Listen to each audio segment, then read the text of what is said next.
vraies voix Sud Radio, le coup de projecteur des vraies voix. La signature de l'accord du Mercosur, c'est la fin de l'élevage français et européen. La fin. C'est terminé. Donc, en 6 mois, il disparaît. On n'est plus compétitif. On travaille à 10 € de l'heure, eux ils sont à 1 € de l'heure. Aujourd'hui, tel que l'accord est en train d'être négocié avec le Mercosur, la France s'y oppose. C'est des milliers de tonnes de viande qui va débarquer avec des prix défiant toute concurrence. Parce que c'est un accord qui date d'il y a plusieurs années et qui n'impose pas aux agriculteurs comme aux industriels du Mercosur des règles qui sont homogènes avec les nôtres. Et la FNSEA et les jeunes agriculteurs donc appellent à se mobiliser à partir de lundi. Ils redoutent la signature de cet accord de libre-échange entre l'Union européenne et le Mercosur. Hier, plus de 400 parlementaires français de tous bords ont donc signé cette lettre à la présidente de la Commission européenne pour s'opposer à ce traité défavorable à l'agriculture française. Alors parlons vrai, est-ce que la France pèse encore dans les décisions européennes ? Faut-il être prêt à aller au bras de fer avec l'Allemagne ? À cette question, signature de l'accord commercial avec le Mercosur, avez-vous peur que nos agriculteurs soient trahis ? Vous dites oui à 98%. Vous voulez réagir ? Le 0826 300 300. Notre invité Johan Barbe est avec nous, un porte-parole de la FNSEA. Bonsoir en tout cas. Merci d'être avec nous en direct sur Sud Radio. Philippe Bilger. Je le répète, j'ai une grande dilection pour les paysans et leur combat. Ça ne suffit pas pour avoir un avis éclairé sur le Mercosur, comme dit Philippe, puisqu'il faut le dire comme ça. J'avais cru comprendre que... J'ai dit Mercosur après. Ouais, J'avais cru comprendre que il y a quelques semaines, le président de la République, qu'il était formellement opposé à la signature. J'avais entendu la ministre de l'Agriculture dire la même chose. Il paraît que, contrairement à ce qu'on espérait, que la France ne s'est pas vraiment engagée au niveau européen et qu'en définitive, elle ne va pas trouver, si elle en avait le désir, les 3 États qui lui auraient permis de contester la signature. C'est dramatique pour les paysans français. Eh bien, et encore une fois, j'apprends...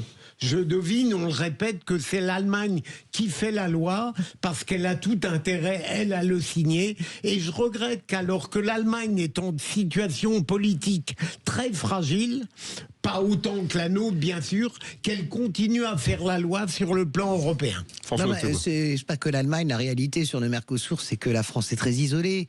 Et vous voyez un des effets de la dissolution. C'est-à-dire que la dissolution, ça enlève absolument toute notre force, comment dirais-je, même la force d'Emmanuel Macron. Je crois à la sincérité d'Emmanuel Macron quand il y a eu la crise des agriculteurs de dire il s'était déjà opposé à nouveau au Mercosur. Mais là, quand vous êtes aussi faible politiquement, c'est très compliqué d'essayer d'aller convaincre 3 ou 4 pays, comme vous dites, d'essayer de demander aux Italiens de sortir de leur neutralité, d'essayer de dire aux Polonais venez avec nous, on conteste, parce que la réalité c'est que l'Espagne le veut, cet accord, évidemment l'Allemagne, et ça pose la question, mais on le verra avec notre interlocuteur, notre invité, la seule question qu'il faut se poser, est-ce que oui ou non on sort l'agriculture des traités de libre-échange ? Est-ce que on sort, on peut pas échanger des machines-outils contre de la viande bovine, des bagnoles si vous voulez contre du blé, c'est impossible.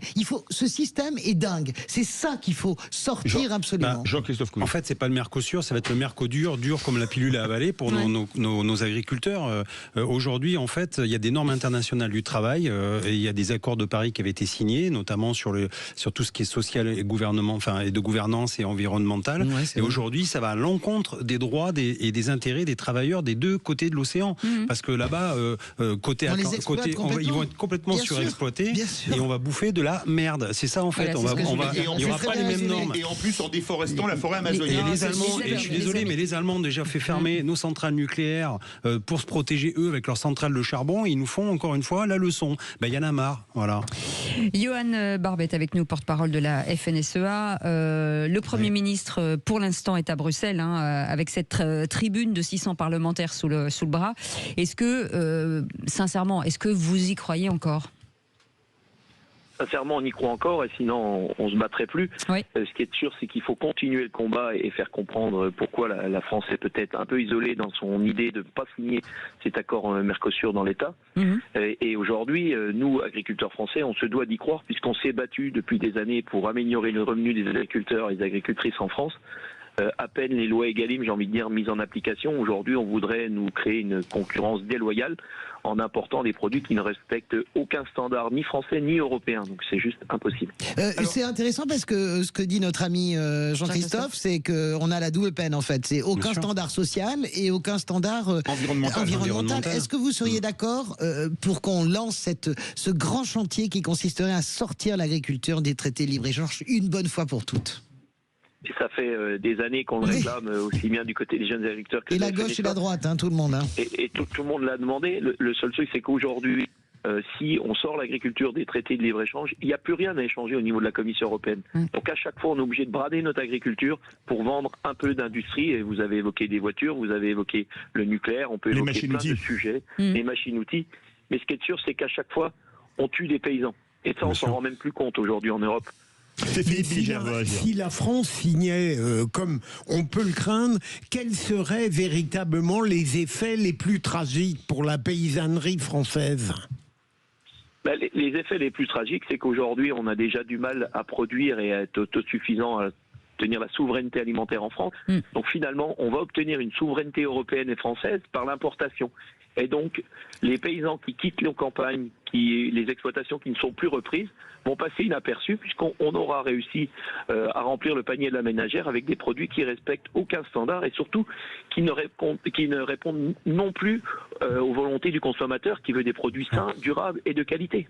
Mais question, c'est quelle filière qui est la plus en danger? Parce qu'il y a le poulet brésilien, il y a la viande bovine argentine, il y a le blé argentin, il y a le sucre de canne brésilien. C'est lesquelles les filières les plus en danger de cet accord? Mais j'ai envie de dire toutes les filières de l'agriculture française vont être impactées puisque par effet domino. Parce que si vous attaquez sur la partie viande bovine, on pourrait se dire que la production laitière est moins impactée, mais si, puisqu'on produit, chaque fois qu'on produit 1 litre de lait, on produit de la viande, donc finalement on serait impacté.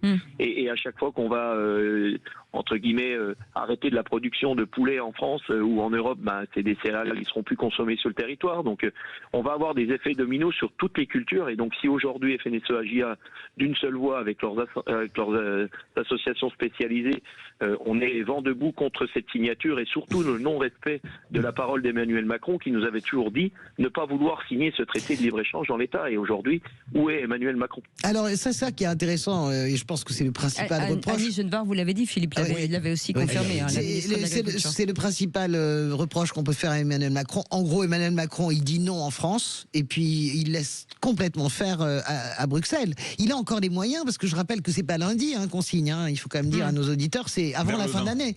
Avant la fin de l'année. Donc c'est la pression sur le président. Mais arriver vers le 20 au G20 à Rio. Et on ne peut pas dire non à Paris et ne rien faire à Bruxelles. C'est ça le sujet Emmanuel Macron. En même temps. Ouais, c'est encore pire que ça, c'est de la fourberie là.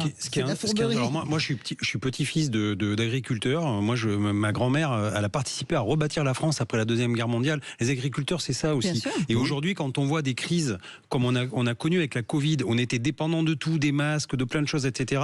Aujourd'hui en fait si on a une crise, il y a des guerres, on le voit d'ailleurs ça se tend internationalement, on peut même pas s'autosuffire en France. Et il faut au contraire profiter des filières courtes. C'est l'avenir. On parle de l'environnement aujourd'hui, on voit les dégâts, on veut tout décarboner. Et à côté de nous, on a des agriculteurs qui mériteraient justement qu'on leur donne un coup de main pour manger local. Et on va faire tout le contraire, on va aller importer de la viande et du blé de l'autre bout de la planète. C'est insupportable. Et en fait, personne ne comprend. C'est bien parce que l'Europe nous impose des normes sur la voiture électrique et machin. Ça, et en fait, on peut manger n'importe quoi. C'est ça qui est hallucinant. Vous savez quand même, Johan, que la majorité des Français sont derrière vous quand même. C'est bien ça qui est... Alors d'un côté, on est content, mais d'un côté, ça veut dire que c'est malheureux, ça veut dire que le gouvernement, une fois de plus, se trompe de voie. Parce que si les Français sont avec les agriculteurs, c'est qu'ils ont compris qu'ils voulaient une alimentation qui soit, entre guillemets, locale et au moins franco-française, de plus en plus saine, durable, variée. C'est tout ce qu'on peut proposer aujourd'hui. Il est encore temps de sauver l'agriculture française et européenne, mais pour ça, il faut arrêter de signer des traités de libre-échange qui ne prennent pas en compte la problématique agricole européenne. Un tout petit mot sur cette mobilisation lundi, c'est un petit peu partout en France, j'imagine? C'est un peu partout en France, c'est beaucoup dans l'ensemble des départements français, plutôt devant des préfectures, des DT, pour que le gouvernement prenne conscience qu'aujourd'hui il prend une mauvaise route et notamment Emmanuel Macron doit sortir rapidement du bois, c'est-à-dire avant lundi ou lundi au Brésil. Et on entend parler quand même d'une potentielle signature donc dès mardi. au moins sur des pré-accords. Donc c'est ça qui nous inquiète. C'est comment on continue le combat si déjà des choses sont pré-signées. Il a un moyen. Ah pardon. On a plus le temps. Merci beaucoup Johan Barbe d'avoir été avec nous, porte-parole de la FNSEA. Bien entendu qu'on vous soutient et notre micro vous est ouvert, vous le savez. Si vous avez envie de parler, parlons vrai ici, les vraies voix c'était jusqu'à 19h. Dans un instant, les vraies voix responsables. Merci beaucoup Philippe Bilger, merci Françoise Degois. Merci à vous. Merci Jean-Christophe Couvi. Dans un instant, on va vous parler de réserve. Absolument. Et puis il y a beaucoup de réserves, armée de terre, pompiers, marine, la réserve citoyenne et opérationnelle dans énormément d'institutions, de grandes maisons, mais dans les entreprises aussi. On va en parler dans un instant. À tout de suite.